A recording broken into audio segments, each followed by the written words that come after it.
And you are looking live at Sold Out Giant Stadium, where today the 15-0 New York Giants are taking on the 0-15 Dallas Cowboys. And welcome to the Gridiron.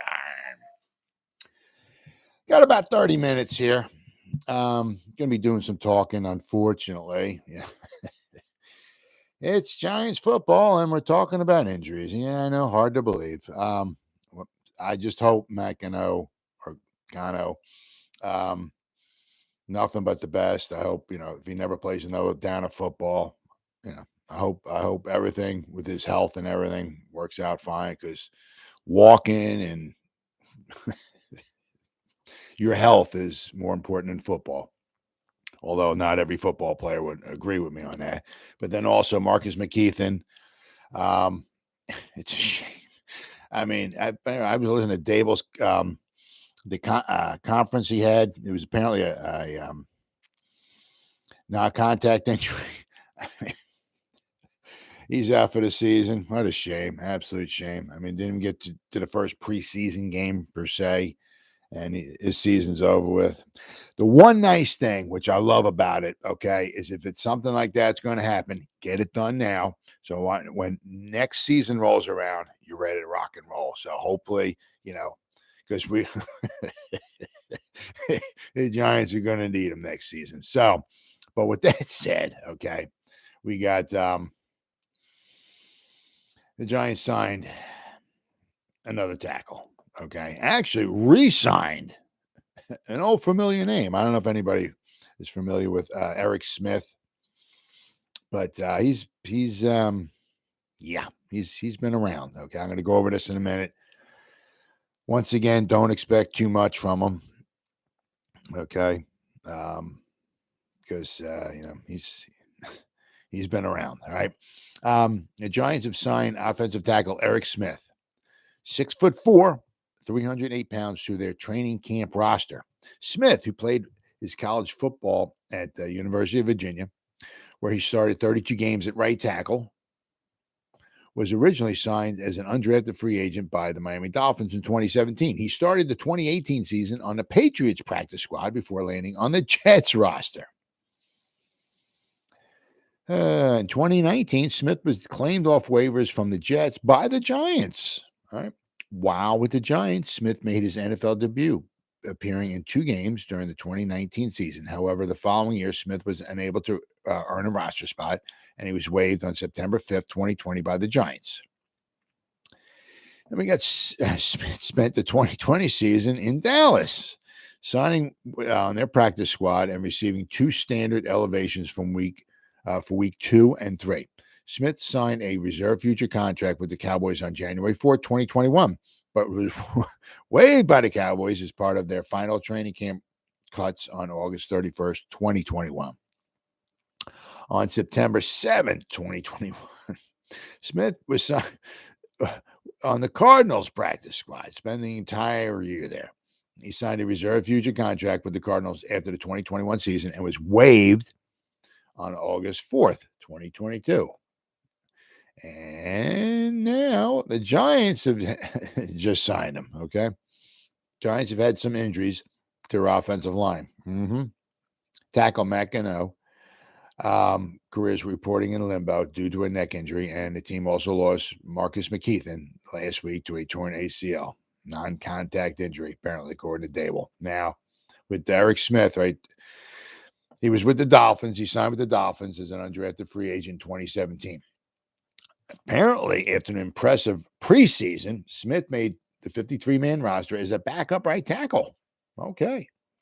He was placed on injury reserve on October 3rd, and he was activated off injury reserve to the active roster on December 20th.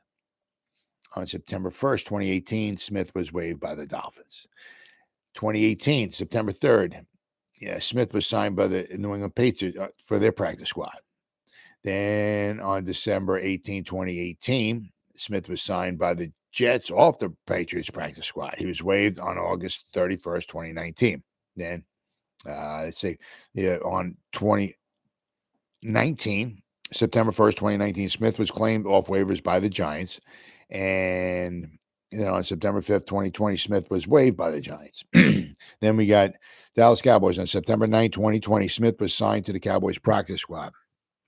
He was elevated to their active roster on September 19th and September 26th for the games in week 2 and 3 against the Falcons and the Seahawks, and reverted to the practice squad after each game. He signed a reserve future contract with the Cowboys on January 4th, 2021, and on August 31st, 2021, Smith was waived.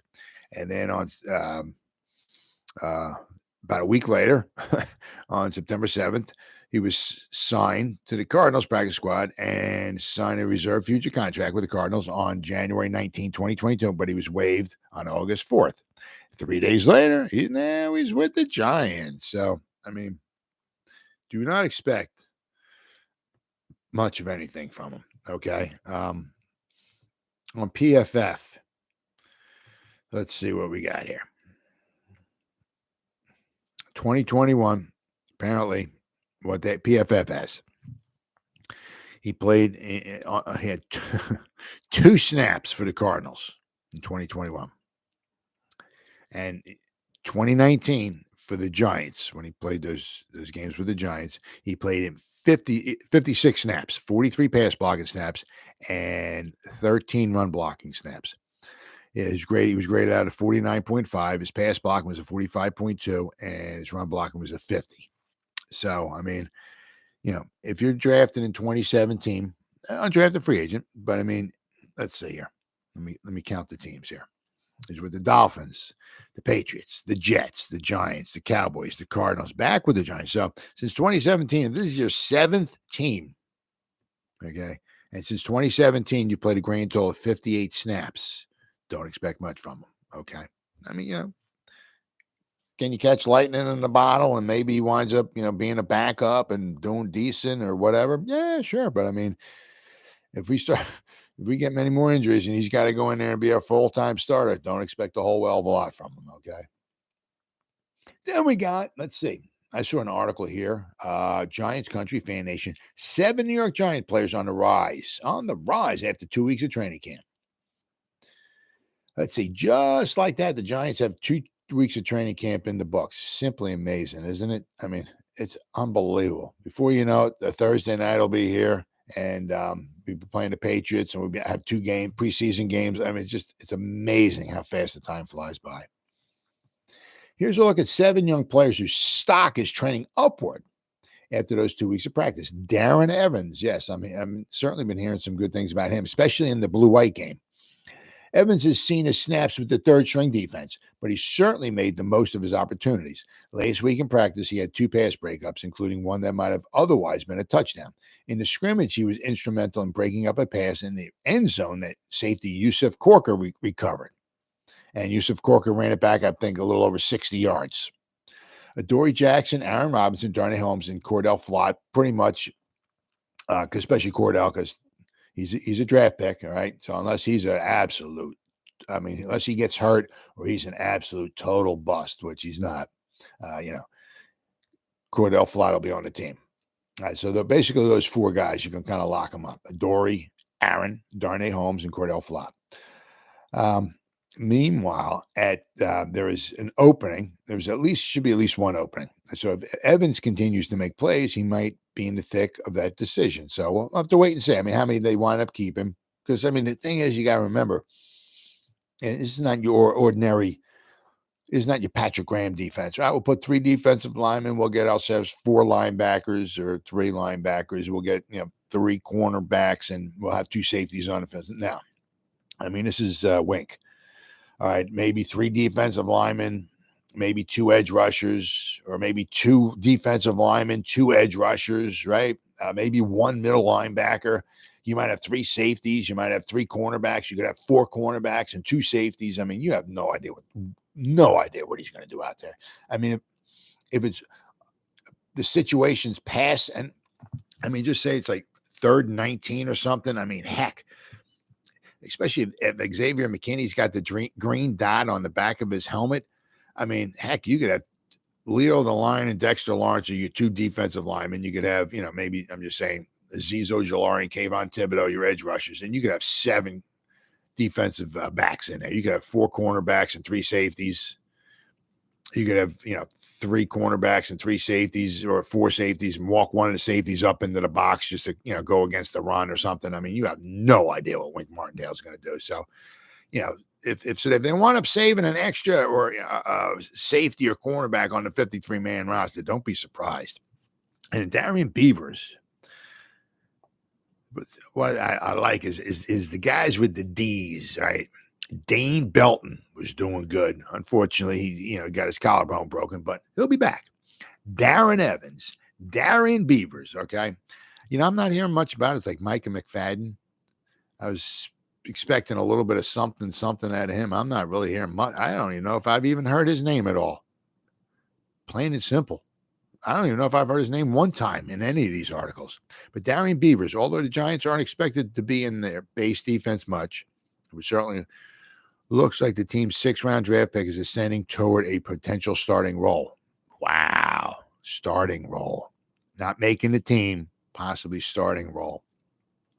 Now, he would take over possibly for Tay Crowder. There's a couple guys. I mean, they're looking at maybe Carter Coughlin. They're moving him inside. Now, I don't even know if he'll even make the team because he's with the old regime. Same thing with Tay Crowder. He's with the old regime, right? So, I mean, don't look, if Darian Beavers gets some favor, don't be surprised. Beavers has been called upon to replace Blake Martinez with the first-team defense whenever Martinez, who is still recovering from a torn ACL, has his workload cut back. So that's impressive. If they're calling upon you to take Blake's spot, that's pretty impressive. Beavers has been solid against the run and has shown flashes of being a more than adequate blitzer. Toss in his special teams capability and barring injury, yes, it's hard to imagine that Beavers won't have a place on the 53-man roster. Yeah, I said, plus, that too. They spent a draft pick on the guy, so don't be surprised if you don't make the roster either. Now we got Kayvon Thibodeau. He said, obviously, heard nothing but great things. And in this article, Kayvon Thibodeau, yes, this is one of those Captain Obvious picks, as after all, Thibodeau is the 5th overall pick in the drafting, came in with such high expectations. But that said, the rookie has been simply a pass rushing terror. I mean, this is what you want here, guys. Straight up, plain and simple. It's, doesn't mean he's going to get 15 sacks. Doesn't mean he's going to get double digits, this, that, or the other thing. But, this is what you pick somebody 5th.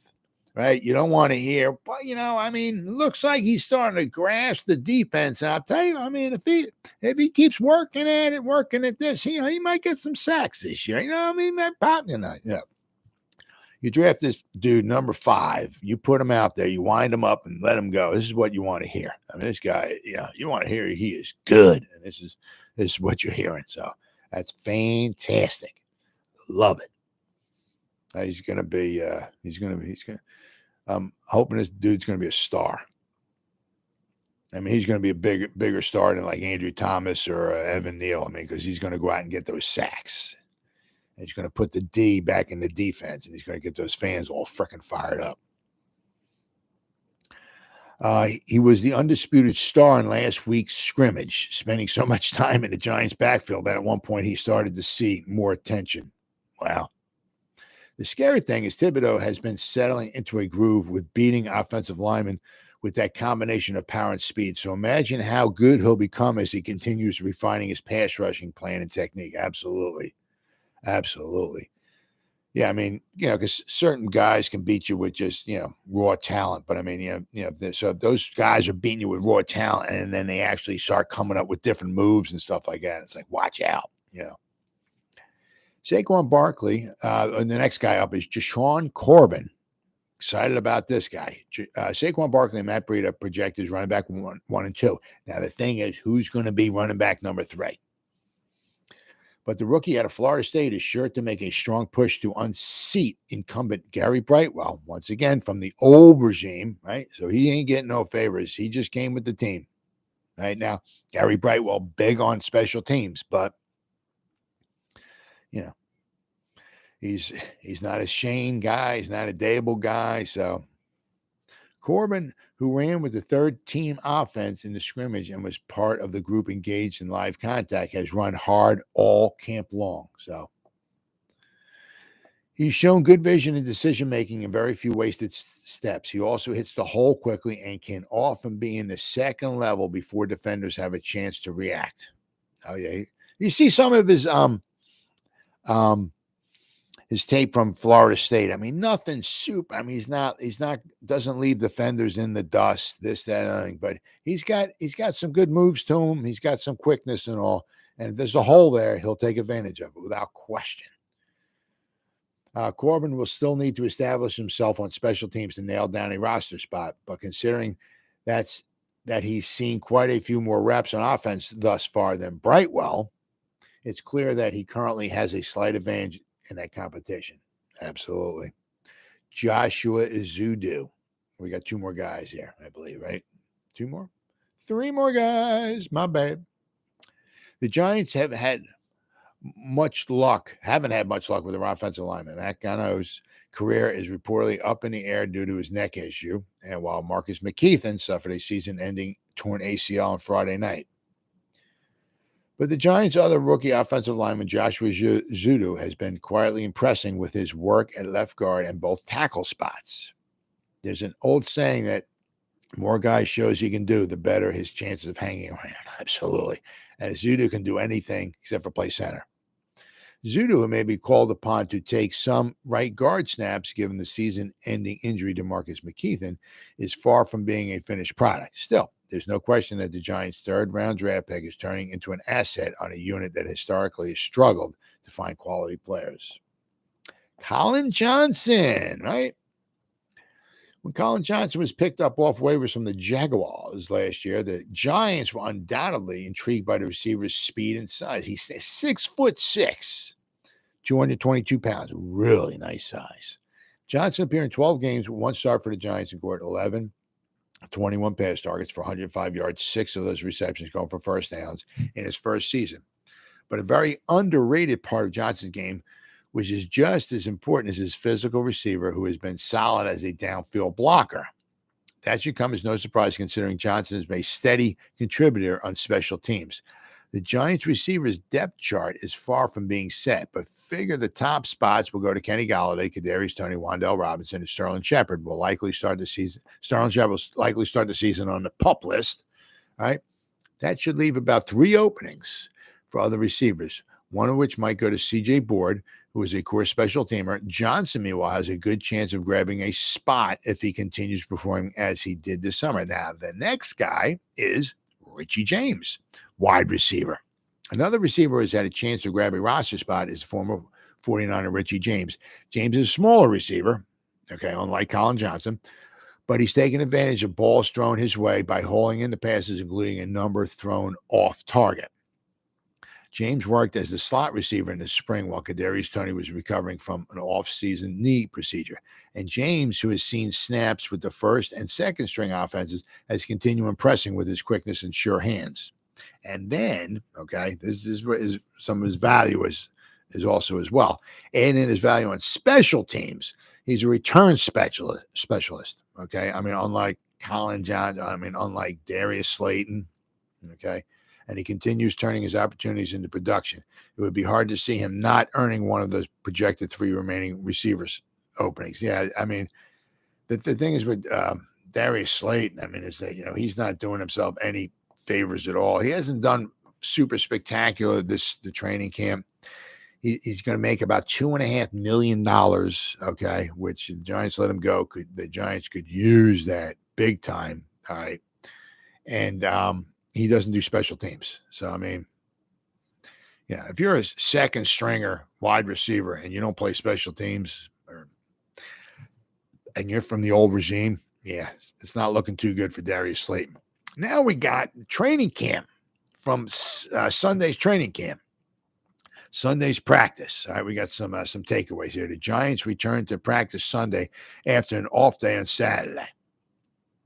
The Giants were in pads after Coach Dable had promised on Friday to ramp up the team's conditioning work, and that promise became a reality on Sunday.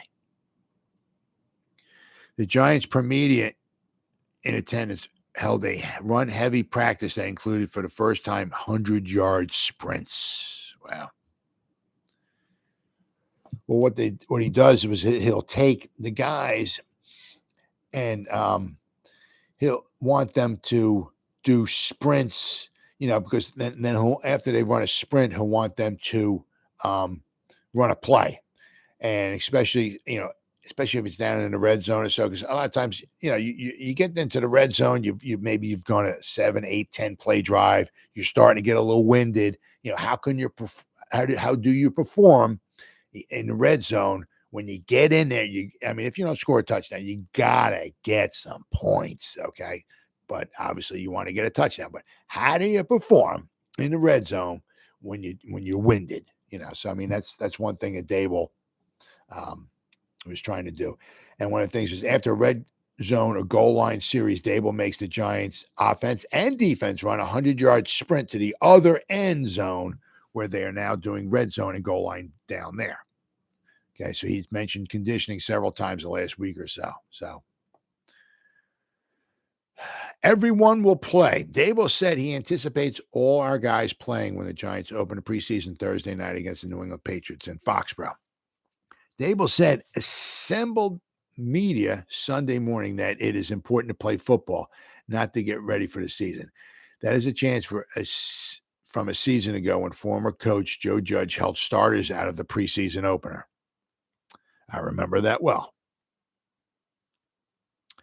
Late starters.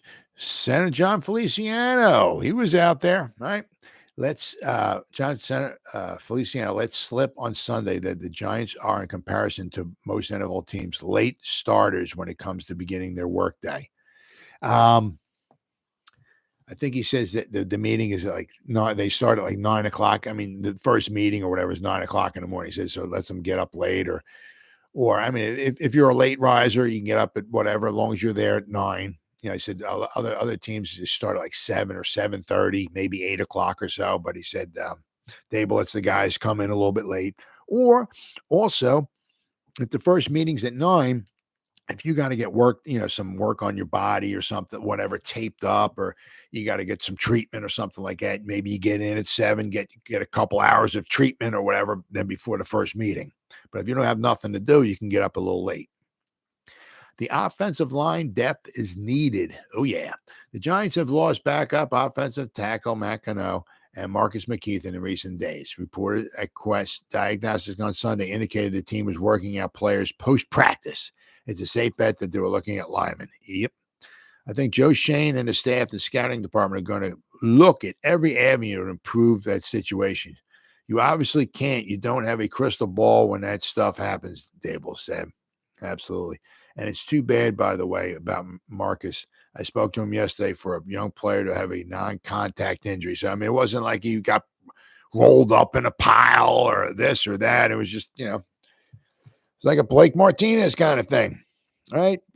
First series, third game, right? Cordarrelle Patterson gets a pass out of the backfield from Matt Ryan. Blake Martinez goes up to tackle him. Cordarrelle puts a little move on him. Cordarrelle goes one way.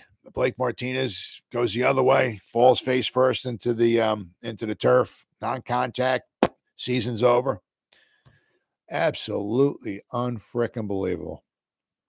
I don't ever remember that. When I only played college, high school football. Never played college. It just wasn't interesting to me. I just lost interest. I wasn't very good. I'm not going to try to tell you I was good. I was not very good. So I guess maybe not being very good helped me lose interest in it. But never, ever remember anybody tearing an Achilles or ACL. None of that. Absolutely none of that. And we used to do 3 practices a day. First practice was from like 8 to 10, 10:30.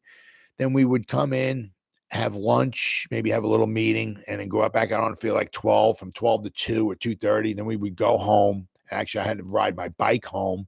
I would shower, grab a nap, and by 6 o'clock, you had to be back on the field again. When we would go from like 6 o'clock till it got dark, because we didn't have any lights. We do that like the first 2 weeks before school started. That was basically to weed out anybody who really wasn't interested in playing. But I mean, so we would do 3 practices a day. We would practice every day during the season, and except for on Sunday, we would be off. But I mean, I never, ever anybody tearing an AC. I mean, if anybody got hurt, it was maybe somebody, got rolled up on, or somebody came in and blocked them, hit the knee on the side or something like that, But I mean, these non-contact injuries, nope, absolutely nothing. I mean, back when I was playing high school, I don't know, because we had grass, maybe that had something to do with it. I don't know. But I mean, it's unbelievable. Absolutely unbelievable. All right, let's see here. Oh, yeah, this here too. This is not related to the Giants team, but the Chiefs released cornerback DeAndre Baker, former first-round pick by the Giants. He was down on the depth chart after the Chiefs drafted Trent McDuffie, Josh Williams, and Jalen Watson and traded for Lonnie Johnson. Oh, yeah. Trading up to draft DeAndre Baker in the first round of the 2019 draft might qualify as the worst move of Dave Gettleman's time as the Giants. Unbelievable. Baker played in only 10 games for Kansas City over the past 2 seasons. I wonder if this is the end of the line for his NFL career.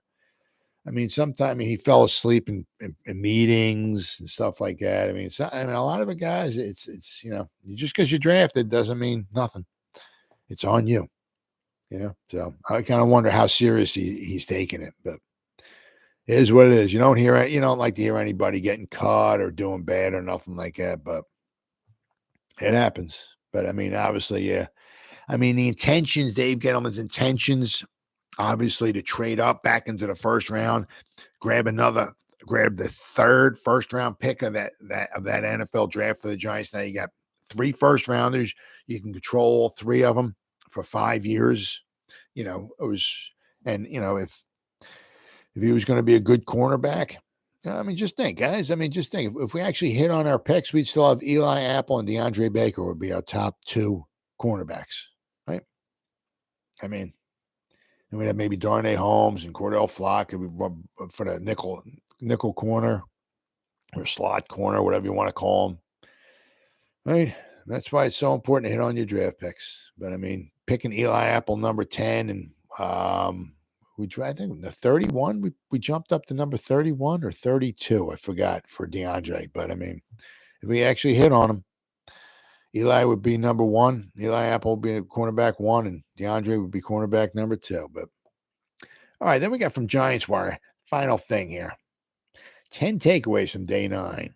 Full roster versus the Patriots. Under Joe Judge a year ago, the Giants used their roster sparingly throughout the preseason, but that will not be the case under Dable.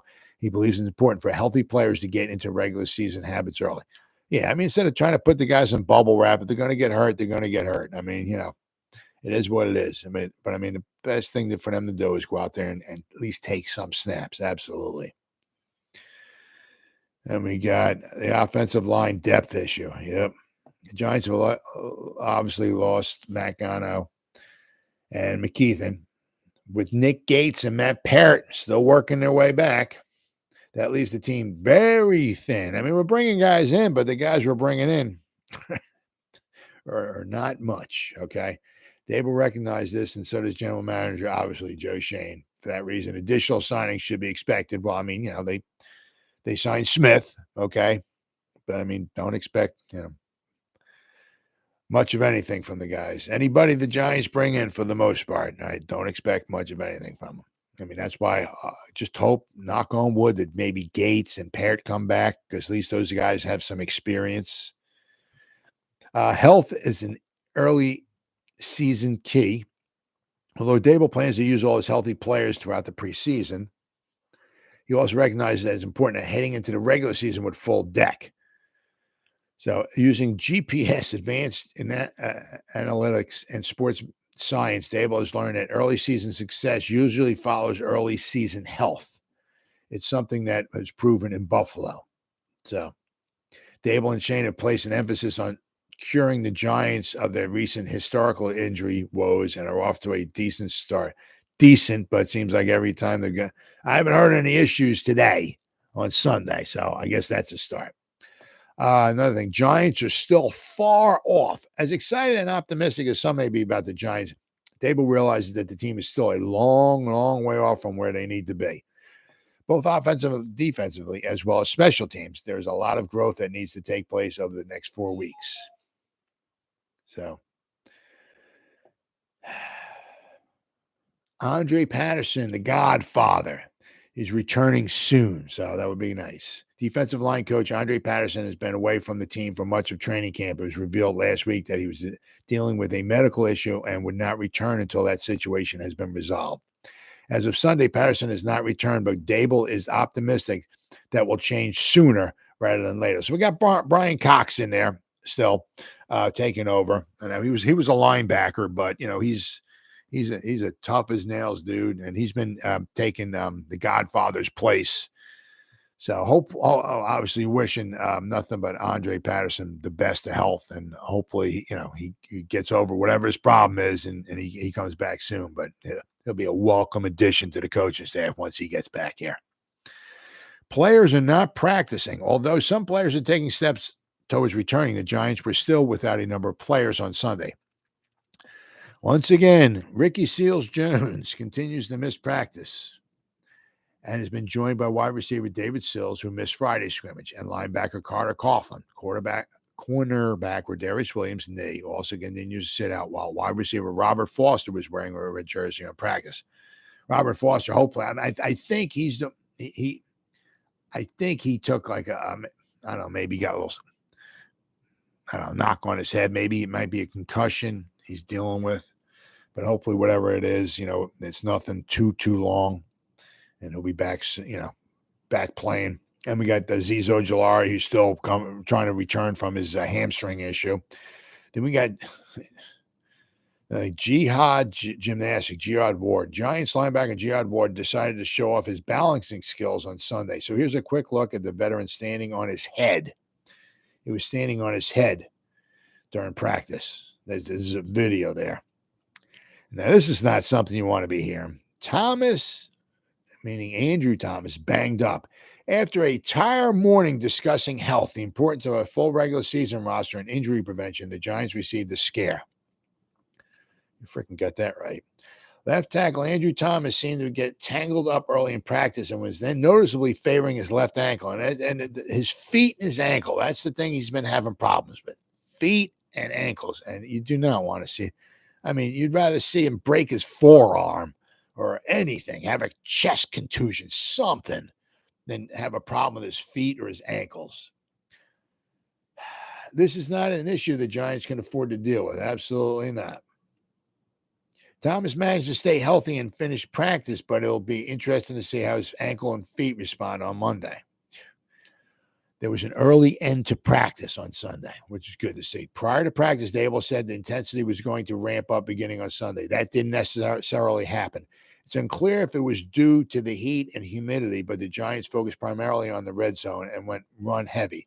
The pace was very similar to practice earlier in camp, and they wrapped up about 21 minutes earlier than scheduled. Kadarius Toney has been managed. Wide receiver Kadarius Toney didn't see much action at all on Sunday. That's not necessarily injury related, just the Giants are carefully managing one of their star players. I'm fine with that.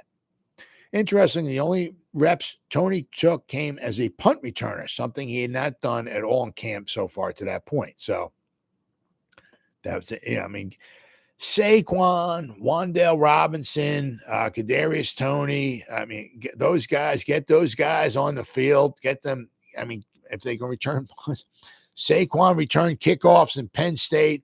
Let them get the guys get the ball, okay, and let them do what they can do. All right.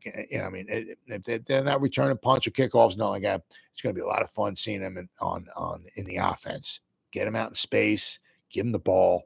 Let them do what they can do. Well, guys, that's about 30 minutes. Anybody out there at all that's been checking this out, I greatly appreciate it. Thank you so much. I'll be back again tomorrow night. We'll do another 30 minutes live. But so, as always, thank you so much for taking time out of your day or night, wherever you're at in the world, for checking out this video. All right, you guys stay safe out there and go Giants. Woo!